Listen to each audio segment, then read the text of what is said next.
Machine learning আর deep learning আসল তফাৎটা কোথায়? চলুন আজ সেটাই জেনে নেওয়া যাক। AI, machine learning, deep learning এই শব্দগুলো আমরা প্রায়ই শুনি, কিন্তু এগুলো কিন্তু এক জিনিস না। সবার ওপরে হলো আর্টিফিশিয়াল ইন্টেলিজেন্স বা এআই।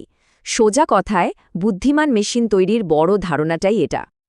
আর এআইয়েরই একটা অংশ হলো মেশিন লার্নিং। এখানে মেশিনকে ডেটা থেকে নিজে নিজে শিখতে দেওয়া হয়। তারও ভেতরে আছে ডিপ লার্নিং। এটা মেশিন লার্নিংয়েরই একটা বিশেষ ভাগ, যা মানুষের ব্রেইনের মতো কাজ করে। মেশিন লার্নিং মূলত টেবিল বা স্প্রেডশিটের মতো গোছানো ডেটা থেকে প্যাটার্ন খুঁজে বের করার জন্য সেরা। আমাদের রোজকার জীবনে এর ব্যবহার কিন্তু অনেক, যেমন ইমেলের স্প্যাম ফিল্টার বা সিনেমার রেকমেন্ডেশন। অন্যদিকে ডিপ লার্নিং শেখে ছবি, শব্দ বা টেক্সটের মতো জটিল অগোছালো ডেটা থেকে। এর জোরেই চলছে আজকের সেরা সব টেকনোলজি, যেমন ধরুন ফেস রেকগনিশন বা সেলফ ড্রাইভিং গাড়ি। তো এদের শেখার পদ্ধতির মূল পার্থক্যটাই হল ফিচার এক্সট্রাকশনে, মানে ডেটার বৈশিষ্ট্য বের করা। মেশিন লার্নিংয়ে মানুষ বলে দেয় কোন ডেটাটা জরুরি, কিন্তু ডিপ লার্নিং মডেল সেটা নিজে নিজেই খুঁজে নেয়। ব্যাপারটা একটা উদাহরণ দিয়ে বোঝা যাক। ধরুন একটা বাড়ির দাম কত সেটা বের করতে হবে।